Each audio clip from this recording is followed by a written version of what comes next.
Hey, how y'all doing? This is Mongo Slay, and this video will be on Finn Balor winning the NXT Championship and an interview he did celebrating his championship where he talked about the demon character and why we won't be seeing it anytime soon. So first, let's go to the match. He had a match with Adam Cole. I think it was September the 8th, 2020. It's the match where he won the NXT title for the second time. Only the third wrestler to ever win the NXT title more than once. The others being Shinsuke Nakamura and Samoa Joe. So the match, it was the opening match, which I thought was kind of disrespectful to the title. But I thought maybe if they could set the standard for the show, then that would be no. It was disrespectful to the title. The title should definitely have gone on last. But it was weird because the show actually took a nosedive right after this match. But I watched this match twice because, I mean, for starters, I didn't want to do a review of it because I don't want to just review one match. That seems kind of silly. But what I did was I watched it again. I watched it twice because the first time I was like, okay, this is a good match. Second time I was like, who the fuck is the heel?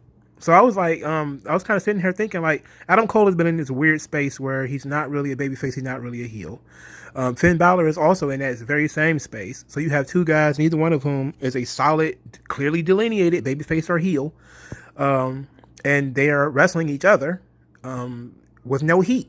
So there was no beef between the two of them other than I should have won the match last week. No, I should have won the match last week. So it was like no heat, no babyface, no heel. They did good work, but there really was not much in the way of story or build or anything to this, which again, you could have done in a tournament. You could have had a much better match by building it up in a tournament and doing like promos and different stuff like that to really put some heat on this. But it started out really slow with Adam Cole sort of in control. So I'm guessing and then again, also, let me back up a little bit as far as the heels are concerned. Nobody really cheated. You know, nobody did anything, I think, illegal in this match. So nobody even tried to work heel.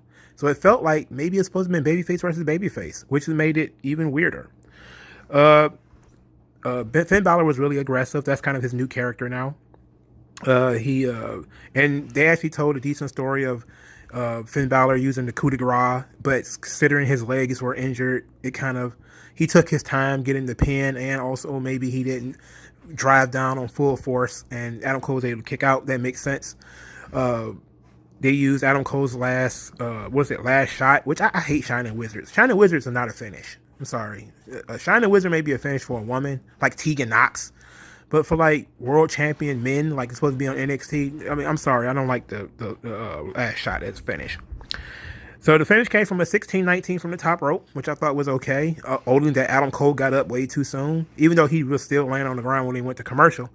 He was still conscious. I figure if you get a DDT from the top rope, you should kind of be out for a while, at least for a long while.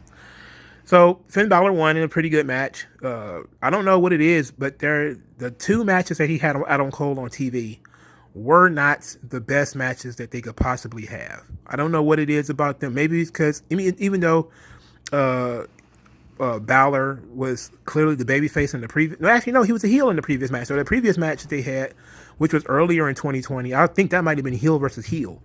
So this is face versus face. They actually need to do this match properly with clearly delineated baby faces and heels, you know, so somebody could clearly tell a fucking story. But they did a bit of respect in the background, at backstage. They did a too sweet, which is kind of what NXT is built on. NXT is kind of built on kind of like Ring of Honor, where, you know, people show respect to each other, you know, win or lose. And that's kind of it. So let's talk about the interview that he did a couple of days later, which I think is a lot more interesting than, well, I'm going to say it's more interesting than the match, but it gave me a really good story to discuss in a video. So let's talk about that. So the link to this interview will be in the description. It's only 11 minutes. So he did the interview with Stephanie Chase. And he just basically talked about moving back to NXT, why, and what happened to the Demon and where it went wrong. So he said he went back. He felt like he was on cruise control while he was on Raw and SmackDown because he had wrestled so many of the top guys over and over again. He kind of felt like he knew them. and it was putting him on autopilot. He knew everybody too well, so he wanted a challenge. He wanted a fresh challenge. So he went back to NXT, because in NXT were people he had never wrestled before, like Johnny Gargano, Damian Priest, Tommaso Ciampa, Matt Riddle, and he said he gave him it reinvigorated him a little bit. It made him feel, it gave him an opportunity to learn, to try different styles, to brush up on his skills. Like he said, working with Timothy Thatcher was something he had not done since he was in Japan. Well, he had not. I don't think he had worked with Timothy Thatcher in Japan, but working that style was not something he had done since he worked in Japan. So the most interesting part of this whole thing was the Demon. But I think that part alone was very interesting. That, you know, he just kind of got bored on Raw and SmackDown. He kind of wanted something different. I guess, you know, being creatively boxed in. I guess that's really what he was talking about when it comes to the Demon. So let's really kind of segue into that. Because he said that, you know, his creativity was stretched in a lot of different directions, but he really didn't have any focus on himself. That he was trying to please too many people. He said that 3 or 4 times. So I guess he meant there was a lot of people who wanted him to do certain things that he really didn't want to do. And he kind of got maneuvered or coerced into doing things. And that's very interesting. You know, he of course, didn't name any names. He's still under contract. But I guess not having, and really he said also that he felt that this was interesting. This was interesting, he said. He said that he stripped back the character, that he wanted to get rid of all of the Demon, the extra lighting, all of that stuff. He wanted to get back to, he wanted to push himself. He wanted to move that creativity from being outside the ring dramatics to inside the ring, to take more chances and push himself, like I said, challenge himself. But he also said that he started to lose control of the Demon. That he said, you know, he had control of it at first because it was supposed to be a one-off for Tokyo. And, you know, I guess that's the Beast in the East when he wrestled Kevin Owens. And he said it was supposed to be just for that. But I guess once certain people saw it, like the office of WWE, they kind of just decided, well, we're going to start pushing this thing. We're gonna strap a saddle to this fucking horse. And he said, you know, he felt like a crutch. Like it was something that he felt like the element of surprise, which he feels is the strength of the character, had been lost. And that it ended up being more repetitive, and it felt like a crutch for, like, you know, well, Finn Balor is uninteresting. He could always just break out the Demon. And I saw a lot of people say something like that. You know, a lot of people, you know, when they say, well, why didn't he use the Demon against Brock Lesnar? He probably would have won. It's like, well, they were telling a very specific story with the whole Brock Lesnar thing. And he said, like, you know, there's a time and a place for those matches that, you know, one day we probably will get back to the Demon versus Bray Wyatt and the Demon versus Roman Reigns or whatever. But he's not feeling it right now. He felt like it'll be a step back from what he's been doing since he returned to NXT. And I think that's interesting because he actually and to some degree, I wouldn't say that he's wrong. Like, the Demon is far more interesting on Raw and SmackDown. If he was doing what he's doing now, it might still work on SmackDown as far as being the stripped down, let's say, Finn Balor, the more aggressive Finn Balor, the Prince Finn Balor, which is actually, it'll probably work because SmackDown is a place where you could do a heel turn or something like that, an aggressive anti-hero turn, and it still have clearly delineated baby faces and heels for you to work with. In NXT, because NXT has a problem with that. There's too many people sitting in that sweet spot of not really being a babyface or being a heel. They need to, especially like Ciampa and Cole, they need to push these guys one way or the other. You know, like there's some clear heels, like, you know, but most of the people are like sitting right on the top. Let's take the top guys are sitting on this barrier where Cross was clearly a heel, Keith Lee was clearly a babyface, but Ciampa is babyface sometimes, but he's still attacking babyfaces because he almost killed Jake Atlas. Then Johnny Gargano is clearly a heel, but he's a dweeb, so that kind of makes him a babyface in some markets. And then you have Finn Balor, who is aggressive, but he doesn't cheat, so he's not really a heel. And then Adam Cole was a heel. Then he got kicked in the head by a football player, so that turned him babyface. But then they jumped somebody. Then the rest of the Undisputed Era jumping people like Killian Dane and Drake Maverick. So I don't understand. Like that, all of that is confusing.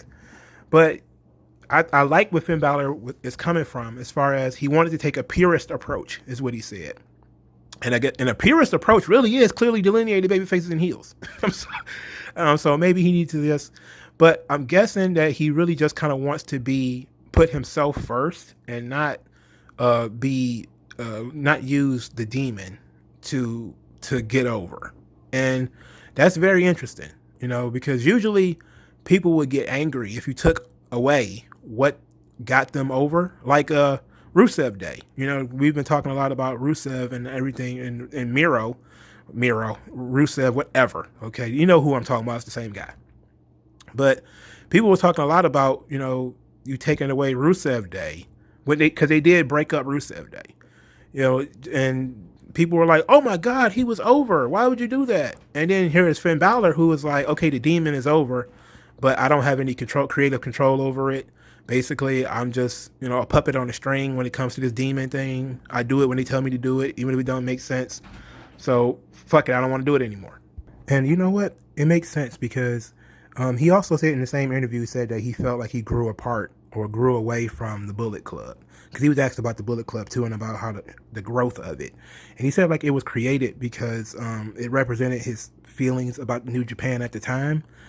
But, I guess over time it kind of grew away, because besides he's been away from Japan for a long time now. So it makes sense. And it seems like that's the kind of person he is, where well, I guess creatives are always like that. They're always looking for new challenges, and, you create and then you kind of pitch things to the side. Because he also said that he's still working on new characters, that he has new things that he wants to do. And the demon was just not one of those things anymore where, we may go back to it one day, but he's just not interested in doing it right now. So it's like he has all these ideas to reinvent himself. And yeah, I like that, because I like that the demon had its run. Regular Finn Balor had his run.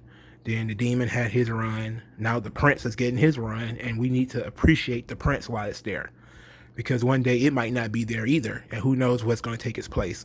And I like that. I like that he's 40 or something like that, and he's still trying new things, still trying different things, wanting to, better himself. WWE is very limiting in that way, as far as once they find something that works, they want you to do it over and over and over and over and over again, and then you get bored of it, But and that's kind of sound like what's happened with the demon. He just got bored of it. And maybe I don't think anybody else did. I think the crowd still liked it because it didn't happen that often. But WWE did start to sort of promote the demon as being, oh, the demon's going to be here. You need to watch it because the demon's going to be here, and not let it be a surprise where we didn't know who was coming down the ramp, whether it was going to be the demon or Finn Balor. And I think I like that seed once he planted it in my head. Like, yeah, I like that. I did like the idea of the demon being a secret weapon, that, it's still undefeated. Like, so they haven't beaten the demon, but I do like that. I like that he had a plan for it. He had an idea for it, but it was kind of taken away from him. So he decided to, pocket it and say, well, whatever, we're gonna take it away and not do it, and we're gonna actually get over Finn Balor. And the prince is actually can do that, but we have to make up our mind whether he's a babyface or a heel. And if he's a heel, that means he needs to fight heels. So there that go. But let me know what you guys think in the comment section below. Like this video, share and subscribe, and I'll talk to you guys later.